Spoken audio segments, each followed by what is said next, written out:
शेतकरी मित्रांनो, मी ऋषिकेश शिरकर. स्वागत आहे तुमचं कृषी विथ ऋषी या यूट्यूब चॅनलमध्ये.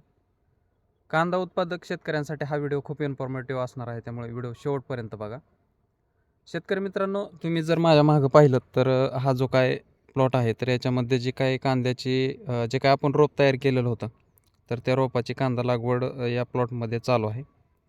शेतकरी मित्रांनो, जे काही शेतकरी आहेत तर ते कांदा लागवड करत असताना एक 2-3 काही चुका करतात. तर त्या कोणत्या चुका करतात तेच आपण आज या व्हिडिओच्या माध्यमातून बघणार आहे. कारण ज्या काही चुका होत आहेत तर त्या कशा पद्धतीने टाळता येतील, तर ते आज आपण या व्हिडिओच्या माध्यमातून पाहणार आहे. त्यामुळे व्हिडिओ शेवटपर्यंत बघा आणि आपल्या चॅनलवरती जर नवीन असेल तर आपल्या चॅनलला आजच सबस्क्राईब करा.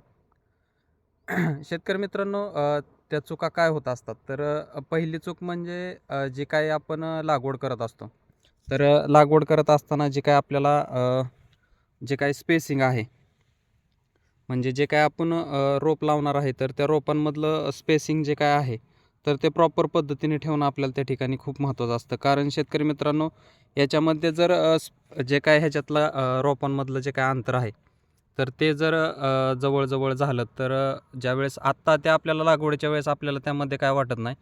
पण शेतकरी मित्रांनो, ज्यावेळेस तुम्ही तुमचा कांदा जो काय आहे तर तो साईज होण्यासाठी सुरुवात होत असते, तर त्यावेळेस कांदा एकमेकाला चिकटून जो काय कांदा आहे तर तो आपल्याला वर आलेला पाहायला मिळतो. आणि वर आल्याच्यानंतर जो काय पूर्ण त्याचा जो काय स्ट्रेस आहे किंवा त्याचं जे काय बॅलन्सिंग आहे तर ते पूर्ण मुळ्यांवर राहिल्यामुळे जे काय मुळ्यांवर ताण येण्याचं जे काय प्रमाण आहे, ताण आल्यामुळे ते मुळ्यांचं जे काय मुळ्या म्हणजे खूप साऱ्या प्रमाणामध्ये ते तुटलेल्या पाहायला मिळतात, ब्रेक झालेल्या पाहायला मिळतात. त्यामुळे जे काय तुमचा न्यूट्रिशनचा चांगला सप्लाय आहे तर तो तुमच्या कांद्याला होत नाही आणि ते कांदा चांगल्या पद्धतीने पोहोचला जात नाही. यामुळे शेतकरी मित्रांनो, जे काय तुम्ही लागवडीच्या वेळेस जे काही स्पेसिंग ठेवतात, कांद्यांमधलं जे काय अंतर ठेवता, तर ते प्रॉपर पद्धतीने ठेवणं ते आपल्याला खूप महत्त्वाचं असतं.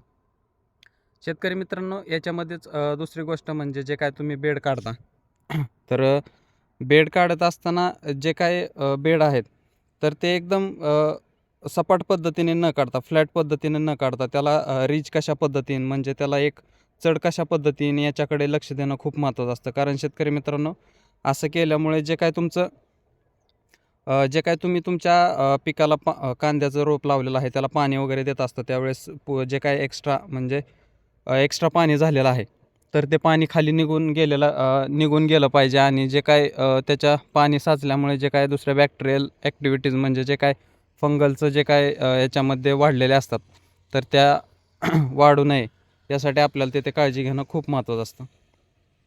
तिसरी गोष्ट म्हणजे शेतकरी मित्रांनो, ही लागवड करत असताना याच्यामध्ये जो काय बेड आहे तर तो बेड ओलवून घेऊन म्हणजे बेड ओला करून याच्यामध्ये आपल्याला लागवड करणं आपल्याला त्या ठिकाणी फायद्याची पडू शकते.